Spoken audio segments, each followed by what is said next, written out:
கண்ணத்துலகைய வச்சு மன்னவன நினைக்கையிலே மன்னாதி மன்னரேசு மனசுக்குள் வந்தாரு.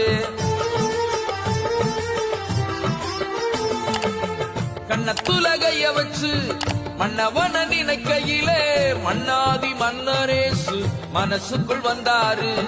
என்ன நம்ம பேசணுன்னு என் மனசு நினைக்கையில, என்ன நம்ம பேசணுன்னு என் மனசு நினைக்கையில கண்ணி மணியே ரூபவதியே என்றழைச்சாரு. என் கண்ணத்துல முத்தமிட்டு அரவணைச்சாரு.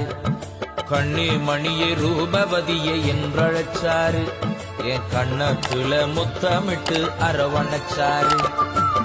பானையில சோறெடுத்து பாதையில போற பொண்ணு, பானையில சோறெடுத்து பாதையில போற பொண்ணு, பக்கபலமா இயேசு இருக்கார் பயந்து விடாதே, உன் அக்கம் பக்கம் ஆபத்து